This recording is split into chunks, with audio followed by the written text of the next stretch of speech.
It's the foundation of Christianity. Without it, there would be no good news, no forgiveness, no salvation. The basis of Christianity is the crucifixion and resurrection of Jesus Christ. Hi, my name is Bethany Calloway, and today's devotion is about the story of Easter. We are going to look at the forgiveness Jesus showed to the people who left him, mocked him, and crucified him. We will look at the source of our salvation. Even before Jesus went to the cross, he showed forgiveness to the people who would eventually hurt him. Simon, Simon, Satan has asked to sift each of you like wheat, but I have pleaded in prayer for you, Simon, that your faith should not fail. So when you have repented and turned to me again, strengthen your brothers. Luke 22:31-32. Jesus knew Peter was going to deny him not once, not twice, but 3 times. And yet, after the resurrection, Jesus forgave him. After breakfast, Jesus asked Simon Peter, Simon, son of John, do you love me more than these? Yes, Lord, Peter replied. You know I love you. Then feed my lambs. Jesus told him. Jesus repeated the question, Simon, son of John, do you love me? Yes, Lord, Peter said. You know I love you. Then take care of my sheep, Jesus said. A third time he asked him, Simon, son of John, do you love me? Peter was hurt that Jesus asked the question a third time. He said, Lord, you know everything. You know that I love you. Jesus said, then feed my sheep. John 21:15-17. Jesus righted Peter's wrongs and redeemed him. Just like Peter, when we mess up and fall short of the glory of God, Jesus will give us every opportunity to be forgiven.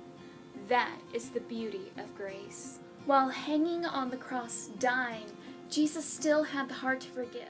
While hanging on the cross, one of the criminals hanging beside him scoffed. So you're the Messiah, are you? Prove it by saving yourself and us too while you're at it. But the other criminal protested, Don't you fear God even when you have been sentenced to die? We deserve to die for our crimes, but this man hasn't done anything wrong.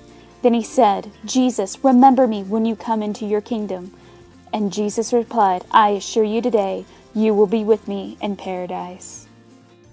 Even at the cross, he gave grace to a sinner, a rebel, and said he would see him in heaven. Jesus died for him, but he also died for the man on the other side. What amazes me about Jesus is not selective when he forgives. When it comes to forgiveness, he died for all of us. He died for everyone. He forgave everyone. He forgave the guy at the cross who mocked him, the guards who put thorns on his heads, even the Jewish leaders who put him on trial that led to his crucifixion. And he died for you.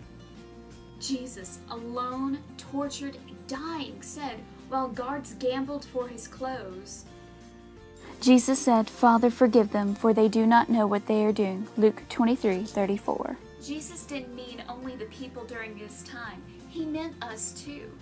Jesus absorbed all of our sin and sacrificed himself so we could be made clean to have everlasting life. And with his last breath, Jesus said, It is finished. Then he bowed his head and released his spirit. John 19:30. Jesus forgives. And attaining that forgiveness isn't some long, tedious, impossible task. No, it's quite simple.